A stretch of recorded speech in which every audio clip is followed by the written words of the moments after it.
Students, आज हम लोग थर्मोडायनेमिक्स में कार्नोट इंजन या कार्नोट साइकिल के बारे में स्टडी करेंगे। तो हमारा आज का टॉपिक है कार्नो का आदर्श इंजन और कार्नोट चक्र, Carnot ideal engine and Carnot cycle. सबसे पहले हम बात करते हैं ऊष्मा इंजन की। तो ऊष्मा इंजन वह यंत्र है जो सतत रूप से यानी लगातार ऊष्मा को यांत्रिक कार्य में परिवर्तित करता है। यानी जो यंत्र ऊष्मा को लगातार यांत्रिक कार्य में परिवर्तित कर सके वो कहलाता है ऊष्मा इंजन, हीट इंजन। तो इंजन द्वारा किए गए कार्य और इस कार्य को करने में व्यय की गई ऊर्जा के अनुपात को हम कहते हैं इंजन की दक्षता। हमने पढ़ा था कि ऊष्मागतिकी का द्वितीय नियम क्या कहता है कि संपूर्ण अवशोषित की गई ऊर्जा को कार्य की समतुल्य मात्रा में परिवर्तित नहीं किया जा सकता। इसका मतलब क्या हुआ कि किसी भी इंजन की दक्षता इकाई नहीं हो सकती, यानी जितनी ऊर्जा उसने अवशोषित की वो सभी ऊर्जा कार्य में नहीं परिवर्तित हो सकती। तो हम क्या देखते हैं कि व्यवहार में अधिकतम दक्षता 55% पाई गई। तो ऐसा क्यों हुआ? क्या इस ऊष्मा इंजन के निर्माण में कोई समस्या थी, कोई गड़बड़ी थी? तो इस समस्या का समाधान करने के लिए 1824 में साडी कार्नोट नामक वैज्ञानिक ने अपना सिद्धांत दिया और ये सिद्ध किया कि आदर्श अवस्थाओं में भी ऊष्मा इंजन का एक निश्चित प्रतिशत ही कार्य में परिणत हो सकता है।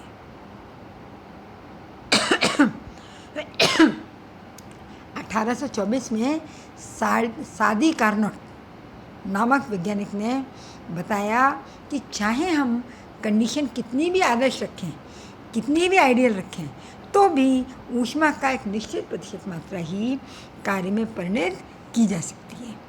व्यवहार में भी हमने यही देखा कि अधिकतम दक्षता 55% या 55% ही पाई गई। Heat engine is a device which continuously converts heat into mechanical work. The ratio of work done by the engine and energy absorbed during the work is defined as efficiency of engine. दोनों का ratio क्या? Work done by the engine and energy consume during the work या energy absorb during the work is defined as efficiency of engine. Sadi Carnot 1824 proved that even in ideal conditions, only a definite percentage of energy can be converted into work. Even in ideal conditions, only a definite percentage of energy can be converted into work. Now see, this is a part of Carnot engine. This is a stand in center. Here, this is a cylinder where the working substance या अपन कह सकते हैं कार्यकारी पदार्थ रखा हुआ है। And this is a piston. Piston की सहायता से हम इसके वॉल्यूम को घटा या बढ़ा सकते हैं। जनरली ये जो कार्यकारी पदार्थ है, वर्किंग सब्सटेंस है, ये gas. Now this is a source which is at the temperature T1 kelvin, जो कि कितने तापक्रम पर है? T1 केल्विन पर। ये सिंक है जो कि किस ताप पर है? सिंक T2 टेम्परेचर पर। तो इंजन क्या करता है? T1 सोर्स से T1 टेम्परेचर पर ऊष्मा लेता है और इस ऊष्मा को कार्य में परिवर्तित करता है। फिर बची हुई ऊष्मा सिंक को लौटाता है जिसका टेम्परेचर T2 केल्विन है। This is the part of Carnot engine. Carnot के नाम पर इस इंजन को हम कहते हैं कार्नोट इंजन। अब हम देखेंगे कि कार्नोट इंजन किस प्रकार से काम करता है। इस कार्नोट इंजन के वर्क को, कार्य को हम एक चक्र से या साइकिल के रूप में प्रदर्शित करते हैं। Carnot cycle can be represented as, ये जो फिगर देखिए आप ध्यान से, ये फिगर है जो कि प्रेशर और वॉल्यूम के बीच में बना है, दाब और आयतन के बीच में बना है। एक्स एक्सिस पर आयतन है और वाई एक्सिस पर दाब है। सबसे पहले हमने ये माना कि ये ए अवस्था में, इंजन ए अवस्था में, ए से ये बी में जाता है, बी में कन्वर्ट होता है, बी से सी में, सी से डी में और डी से ए में। इस तरीके से इसमें 4 स्टेप हैं। ए मतलब ये पुनः अपनी स्थिति में वापस आ जाता है। तो ये प्रक्रम कैसा हुआ आप जानते हैं, ये चक्रीय प्रक्रम, ये साइक्लिक प्रोसेस है। ए इंजन विभिन्न अवस्थाओं से गुजरने के बाद अपनी मूल अवस्था में वापस आ जाता है। तो ये प्रक्रम कैसा प्रक्रम कहलाएगा, चक्रीय प्रक्रम या साइक्लिक प्रोसेस। इसलिए हम इसे कार्नो साइकिल या कार्नोट साइकिल या कार्नो चक्र कहते हैं। अब इस चक्र में जो स्टेप्स हैं, पद हैं, उनको हम एक एक करके देखते हैं। पहला स्टेप, ये पहला पद जो है वो है समतापी प्रसरण। प्रथम प्रचालन, ये फर्स्ट स्टेप क्या है, आइसोथर्मल एक्सपेंशन। हमने माना कि जब इंजन ए अवस्था में है तो उसका दाब P1 और आयतन V1 है और टेम्परेचर कितना है, T1। अब ये क्या कर रहा है, स्रोत से ऊष्मा लेकर, स्रोत का ताप क्या है, T1 केल्विन, ऊष्मा लेकर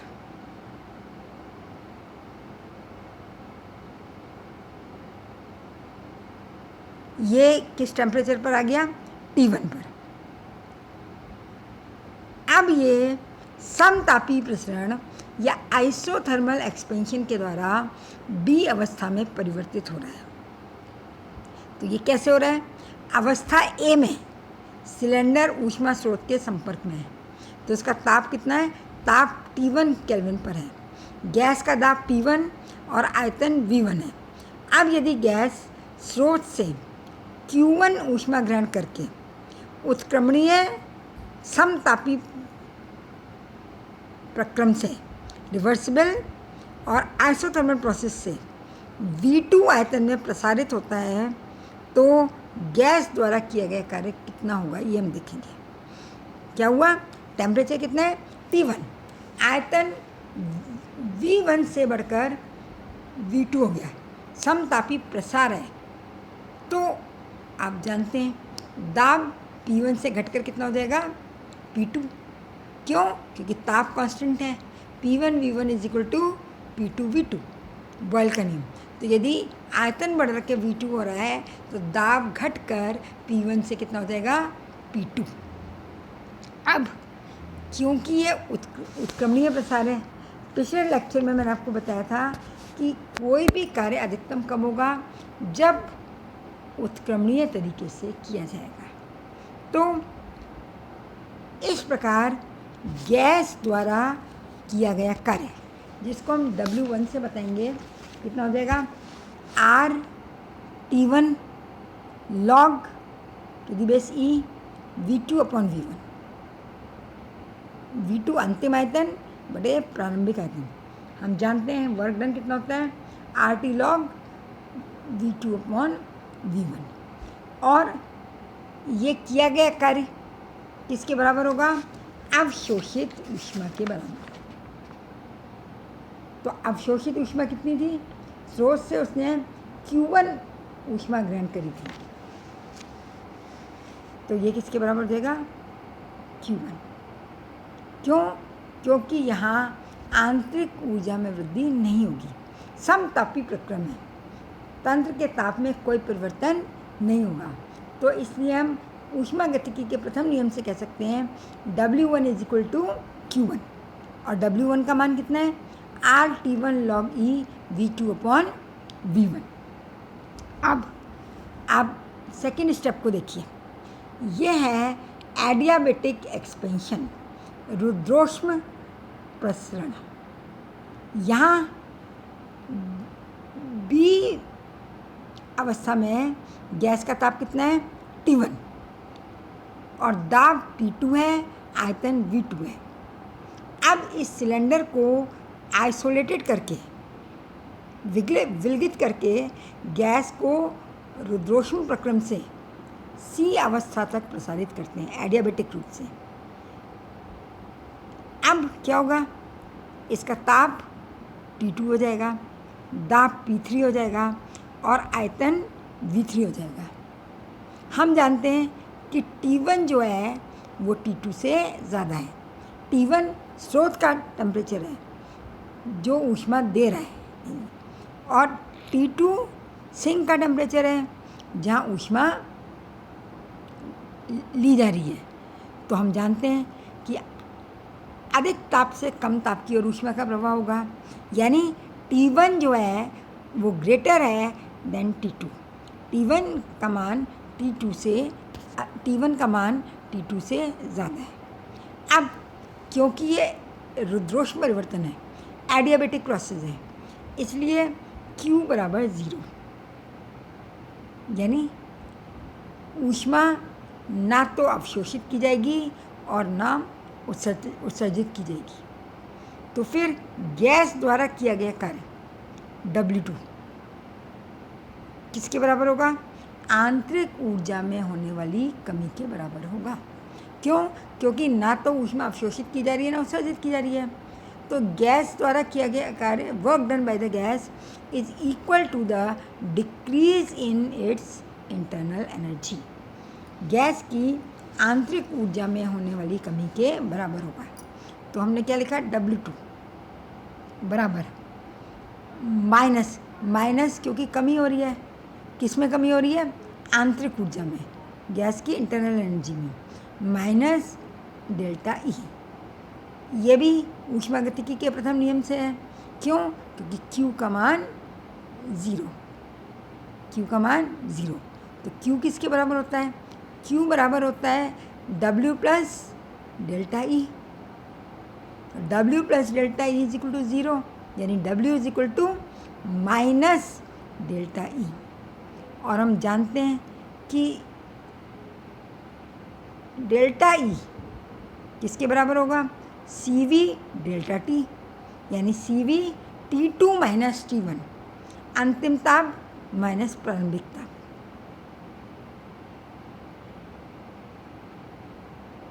तो W is equal to minus CV T2 minus T1। ये क्या है? ये है गैस द्वारा किया गया कार्य। अब इसमें हमने सिंपल साइन चेंज कर लिया, माइनस बाहर है तो T2 जो है वो माइनस का हो जाएगा, और minus minus plus T1 plus का हो जाएगा। तो ये किसके बराबर आ गया? W2 is equal to CV T1 minus T2। तो दूसरे प्रचालन में या सेकेंड स्टेप में किया गया कार्य कितना हो गया? CV T1 minus T2। So this is equation number 2, समीकरण नंबर 2। अब हम एक बार पुनः थर्ड स्टेप की बात करते हैं। देखिए थर्ड स्टेप है समतापी संपीड़न, आइसोथर्मल कॉन्ट्रैक्शन। यानी जो गैस C अवस्था में थी, दाब P3 था और आयतन V3 था, टेम्परेचर कितना था? T2। अब टेम्परेचर T2 ही रहेगा, दाब आयतन घटकर V4 हो जाएगा और दाब थोड़ा बढ़कर P4 हो जाएगा और डी स्टेज आ जाएगी जहाँ पर दाब P4 और आयतन P4 है। अब देखिए सिलेंडर को अब हमने क्या किया, निम्न ताप वाले ऊष्मा कुंड के संपर्क में ले आए और स्थिर ताप T2 केल्विन पर रखा जाता है। गैस को उत्क्रमणीय समतापी प्रक्रम रिवर्सिबल आइसोथर्मल प्रोसेस से संपीड़ित किया जाता है, कंप्रेस किया जाता है। संपीड़ित किया जाता है मतलब कंप्रेस किया जाता है, वॉल्यूम को रिड्यूस किया जाता है। जानते हैं आप, वॉल्यूम घटकर V3 से क्या हो गया, V4 और दाब P3 से बढ़कर P4 हो गया। अब ये गैस C अवस्था से चेंज होकर किस में आ गई, D अवस्था में। फिर देखिए C से चेंज होकर ये कहाँ गई, D अवस्था में। टेम्परेचर कितना है क्योंकि ये समतापी प्रक्रम है इसलिए यहाँ टेम्परेचर कितना है, T2। अब यहाँ क्या होगा, इस प्रक्रम में गैस Q2 मात्रा ऊष्मा की निम्न तापकुंड को देगी, यानी सिंक को देगी। कितनी, Q2, ताकि टेम्परेचर कांस्टेंट बना रहे। समतापी प्रक्रम है तो टेम्परेचर कांस्टेंट रखने के लिए क्या होगा कि जो बची हुई मात्रा है ऊष्मा की वो सिंक को या निम्न तापकुंड को स्थानांतरित की जाएगी।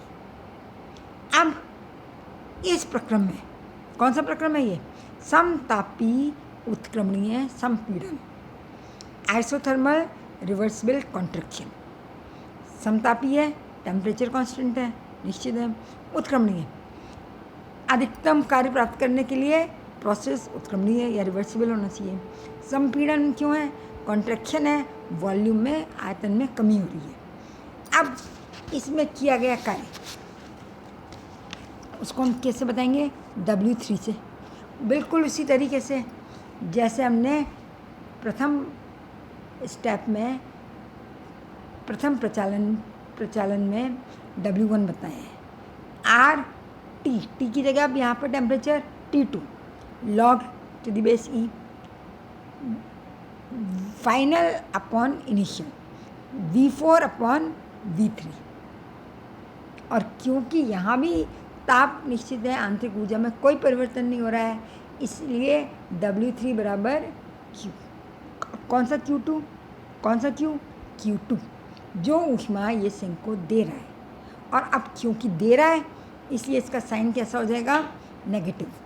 सो W3 is equal to minus Q2 और उसकी value RT2 log to the base E V4 upon V3। This is our equation number 3। ये हमारी इक्वेशन नंबर 3। अब आप देखिए D पर D अवस्था में गैस है। अब इस अवस्था में गैस का आयतन क्या है, चलिए बताते हैं आपको। गैस का आयतन है V4, दाब है P4 और टेम्परेचर ताप कितना है, T2। अब हम इस सिलेंडर को फिर से विलगित या आइसोलेट करते हैं और रुद्रोष्म प्रक्रम से एडियाबैटिक प्रोसेस के द्वारा गैस को तब तक संपीड़ित या कंप्रेस करते हैं जब तक वह पुनः अपनी मूल अवस्था A में ना आ जाए। अब मूल अवस्था A में आ जाने का मतलब है तब तक संपीड़ित किया जाएगा जब तक आयतन V4 से कम होकर V1 ना हो जाए। तो जब आयतन V1 हो जाएगा तो दाब भी P4 से क्या हो जाएगा, P1, और ताप कितना हो जाएगा, ताप T1 हो जाएगा। अब क्योंकि हमने विलगित कर रखा है, ऐसे आइसोलेट कर रखा है, तो इसलिए फिर हम कह सकते हैं ना तो ऊष्मा ली जाएगी ना ऊष्मा दी जाएगी, जो कि आइसोलेटेड तंत्र की एक प्रॉपर्टी है ना। आप पढ़ चुके हैं विलगित निकाय या आइसोलेटेड सिस्टम वो होता है जिसमें ना तो ऊष्मा दी जाती है और ना ऊष्मा ली जाती है। अतः Q का मान 0। अब जब Q का मान 0 हो जाएगा तो कार्य किया गया कार्य किसके बराबर होगा? आंतरिक ऊर्जा में कमी। कितना कम होगा? जितना उसकी आंतरिक ऊर्जा में कमी होगी, यानी W4 is equal to, again हम लिख सकते हैं माइनस डेल्टा ई और माइनस डेल्टा ई की जगह CV T1 माइनस T2।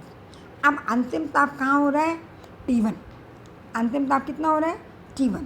तो it is T1 minus T2। समीकरण नंबर 4 और equation number 4। Work done by the gas is equal to decrease in its internal energy minus delta E. Delta E is equal to CV T1 minus T2. Final temperature is T1 and the initial temperature is T2. Now we see the gas again return to its original condition, that is P1 pressure, V1 volume and T1 temperature. That is it completes the whole cycle। चक्र पूरा कर लिया and return to its original state, और अपनी मूल अवस्था में आ गई। तो इस प्रकार संपूर्ण कार्नोट चक्र में या संपूर्ण होल कार्नोट साइकिल में किया गया कार्य कैपिटल W कैसे निकालेंगे? बहुत सिंपल है। चारों स्टेप्स के वर्क डन को अपन ऐड कर देंगे। Means W is equal to W1 plus W2 plus W3 plus W4। अब वैल्यू रखते हैं। W की जगह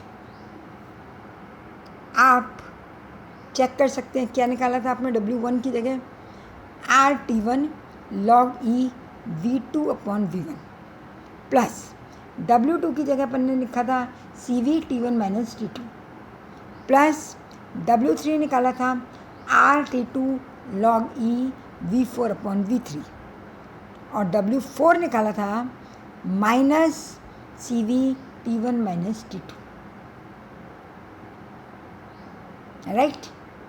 अब देखिए इस इक्वेशन में second term CV T1 minus T2 plus का और fourth term CV T1 minus T2 minus का, ये दोनों टर्म कैंसिल हो जाएंगे, कोई प्रॉब्लम नहीं। तो क्या बचेगा? W is equal to RT1 log to the base E V2 upon V1 plus RT2 log E V3 upon V4। अब ये किसके बराबर होगा? Total change in energy.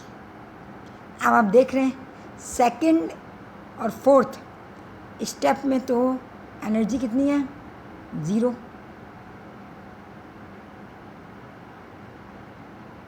Total change in heat कितनी है? 0। क्यों? क्योंकि ये एडियाबेटिक है। अब क्योंकि हम पुनः प्रारंभिक स्थिति में आ गए, ओरिजिनल स्टेट में आ गए, इसलिए डेल्टा ई का मान 0 होगा, क्योंकि वही सिस्टम वहीं आ गया तो आंतरिक ऊर्जा में कोई परिवर्तन नहीं हुआ, इसलिए किया गया कार्य ऊष्मा में परिवर्तन के बराबर होगा। अब ऊष्मा में परिवर्तन किस स्टेप में हो रहा है? फर्स्ट और थर्ड। फर्स्ट स्टेप में कितनी? Q1 और थर्ड में कितनी? Minus Q2। थर्ड में कितनी? Minus Q2। तो ये हो जाएगा Q1 माइनस Q2। किया गया कार्य किसके बराबर हो जाएगा? Q1 minus Q2। This is equation number 5, समीकरण नंबर 5। अब इसको थोड़ा यहीं छोड़ देते हैं। हम जानते हैं कि अगर कोई रुद्रोष्म परिवर्तन होता है तो T2/T1 किसके बराबर होगा? T2/T1 V2/V3 की पावर γ-1 के। इसको एक बार समझ लीजिए। T2 अंतिम ताप है और T1 प्रारंभिक ताप है। V2 प्रारंभिक आयतन है और V3 अंतिम आयतन है। ये हम पहले पढ़ चुके हैं। अब इसी तरीके से दूसरे रुद्रोष्म संपीड़न के लिए, ये था रुद्रोष्म प्रसरण, एडियाबेटिक एक्सपेंशन। इसी तरीके से रुद्रोष्म प्रसरण के लिए हो जाएगा T1/T2। T2 इनिशियल है और T1 फाइनल है, is equal to V4 initial upon V1 की power γ-1।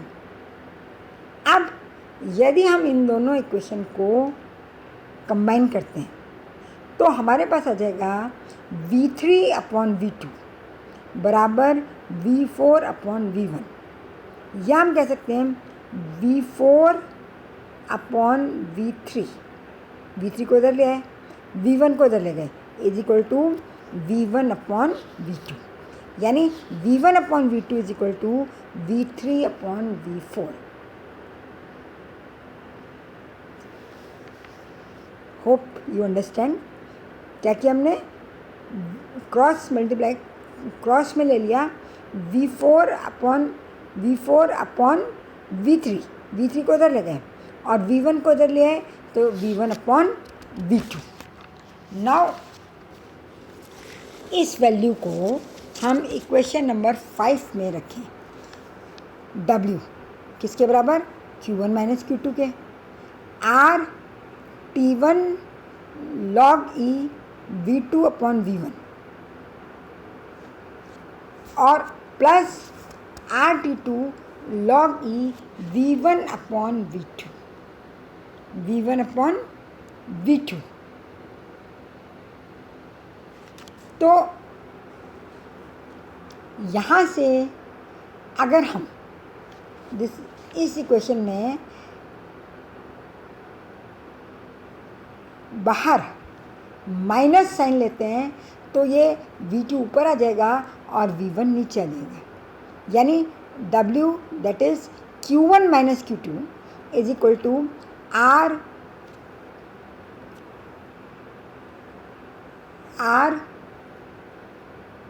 T1 log E V2/V1 minus R T2 log E V2/V1। फिर समझ लीजिए हमने क्या किया। हमने इस समीकरण से V2/V1 किसके बराबर हो जाएगा? V3/V4। तो V3/V4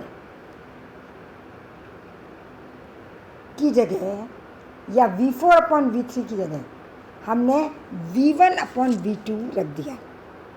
तो इक्वेशन 5 क्या हो गई हमारी? R T1 log E V2/V1 plus R T2 log E V1/V2। अब हमने क्या किया? नेक्स्ट स्टेप में बाहर माइनस साइन ले लिया, V2 ऊपर चला गया और V1 नीचे आ गया। ओके, अब यहाँ से R T1 - T2 log V2/V1 log log to the base E V2/V1 भी कॉमन है, आप भी कॉमन है, तो ये कॉमन हो गया। फिर क्या बचा? T1 - T2। This is equation number 6। Hope you understand. आप समझ गए होंगे। ये आ गई आपकी समीकरण नंबर 6। अब इसको हम समीकरण नंबर 1 से डिवाइड कर दें। कहाँ समीकरण नंबर 1 है आपकी? देखिए,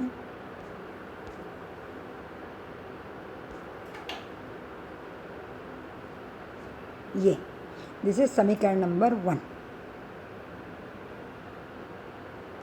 जब आप इससे डिवाइड करेंगे इसको, then you will get which, तब आपको मिलेगा W/Q1। W किसके बराबर था? Q1 minus Q2 upon Q1। W है R T1 minus T2 log to the base E V2/V1 और Q है R T1 log to the base E V2/V1। तो बाकी टर्म कैंसिल हो जाएंगे, ऊपर क्या बचेगा? T1 माइनस T2 और नीचे बचेगा T1। So it is equal to T1 minus T2 upon T1। This is equation number 7। अब देखिए W किसके बराबर हो गया? W बराबर हो गया Q1, इससे मल्टीप्लाई कर दिया, Q1 T1 minus T2 upon T1, या W अपॉन Q1 को हम कहते हैं ईटा, एफिशिएंसी ऑफ इंजन, इंजन की दक्षता। कितनी आई इंजन की दक्षता? ये आई ईटा बराबर T1 minus T2 upon T1, equation number 9। तो हम क्या कह सकते हैं? किसी भी चक्रीय प्रक्रम में किसी स्रोत से ग्रहण की गई ऊष्मा अपने कुछ भाग का हनन किए हुए बिना समतुल्य मात्रा में कार्य में परिवर्तित नहीं हो सकती।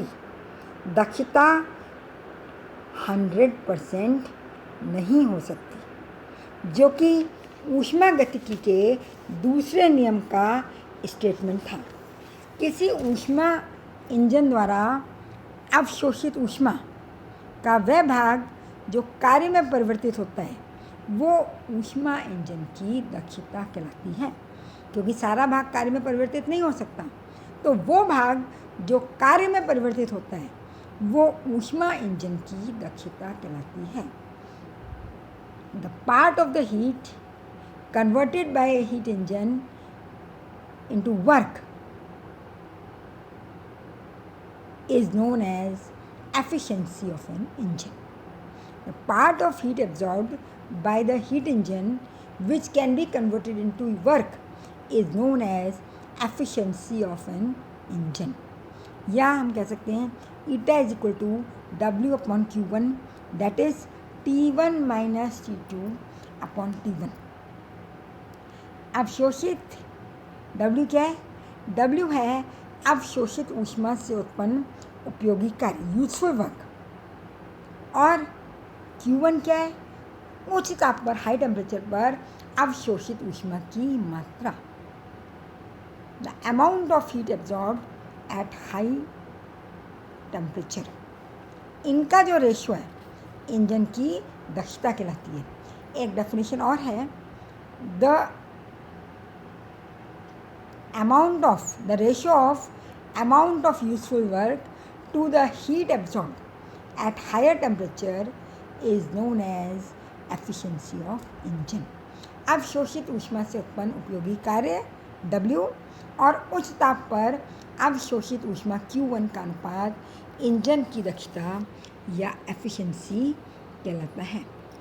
अब देखिए, बहुत इम्पॉर्टेंट रिजल्ट है कि T1 minus T2 upon T1 हमेशा 1 से कम होगा। अतः दक्षता हमेशा 100% से कम होती है।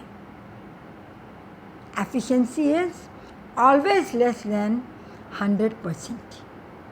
अतः हम कह सकते हैं ऊष्मा को पूर्णतः कार्य में परिवर्तित नहीं किया जा सकता है। The heat can not be completely converted into work. देखिए, यदि हम ऐसा करना चाहें तो 2 कंडीशन है। यदि हम इसको T1 minus T2 upon T1 को 1 के बराबर करना चाहें तो पहली कंडीशन है T2 इज इक्वल टू 0। अगर T2 का मान 0 हो तो ये 1 के बराबर हो जाएगी दक्षता, या फिर T1 का मान इन्फिनिटी हो तो इन्फिनिटी माइनस सम कुछ भी हो, इन्फिनिटी ही होगा वो, तो भी दक्षता 1 के बराबर हो जाएगी। लेकिन ये दोनों ही स्थितियाँ संभव नहीं है। क्या? T1 स्रोत का ताप है, स्रोत का ताप अनंत रखना किसी भी स्थिति में संभव नहीं है, या फिर T2 is equal to 0 sink का ताप शून्य रखना, ये भी संभव नहीं है। अतः हम कह सकते हैं कि इंजन की दक्षता किसी भी कंडीशन में 100% या इकाई नहीं हो सकती, अर्थात ऊष्मा को पूर्णतः समतुल्य कार्य में परिवर्तित नहीं किया जा सकता, और यही हमारा ऊष्मागतिकी का दूसरा नियम है। For 100% efficiency, there are two conditions, either T2 is equal to 0 or T1 is equal to infinity. आप जानते हैं both these conditions are not possible। ना तो सोर्स का टेम्परेचर इन्फिनिटी हो सकता है और ना सिंक का टेम्परेचर 0 हो सकता है। Thus, the heat cannot be converted completely into equivalent amount of work. This is a second law of thermodynamics. तो हमने देखा कि कार्नोट चक्र से या कार्नोट इंजन की सहायता से हम किस तरीके से ऊष्मागतिकी के दूसरे नियम को समझ सकते हैं। This is about Carnot engine and Carnot cycle, Carnot का आदर्श इंजन और कार्नोट चक्र। This is all for today. आज के लिए इतना ही। नेक्स्ट हम नेक्स्ट क्लास में पढ़ेंगे। Thank you.